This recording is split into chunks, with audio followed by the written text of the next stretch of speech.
सोलापूर जिल्ह्याचे वरदायिनी असलेले उजनी धरण अखेर 100कडे वाटचाल करत असल्यामुळं आणि दौंडकडून जो विसर्ग येतोय तो विसर्ग सातत्यानं वाढत असल्यामुळं आज 4 ऑगस्ट रोजी सायंकाळी 5 वाजण्याच्या सुमारास उजनी धरणातून 20,000 क्युसेकचा विसर्ग भीमा नदीच्या पात्रामध्ये सोडण्यात येतोय।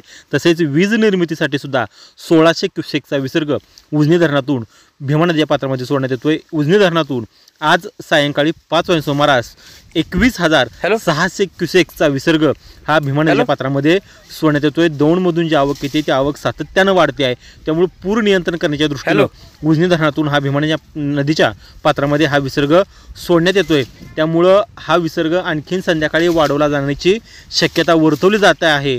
तसेच वीर धरणातून सुद्धा नीरा नदीच्या पात्रामध्ये साधारण 65,000 क्युसेकचा विसर्ग हा नीरा नदीच्या पात्रामध्ये सोडला जातोय। तो पुढे येऊन अकलूज मार्गे तो नीरा नरसिंग मार्गे भीमा नदीमध्ये मिसळतोय।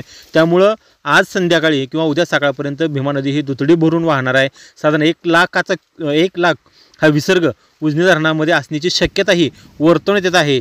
तुर्तास आजची सायंकाळची 5 वाजताची अपडेट एवढीच आपल्याला लक्षात घेता येईल की उजनी धरणातून सायंकाळी 5 वाजता सुमारास 20,000चा क्युसेक्स हा भीमा नदीच्या पात्रात सोडला आहे व 1600 क्युसेक्स हा वीज निर्मितीसाठी विसर्ग सोडण्यात आलेला आहे। उजनी धरणाच्या काय अपडेट आहे त्या अपडेट पाहण्यासाठी तुम्ही आमचं चॅनल लाईक करा, शेअर करा आणि सबस्क्राईब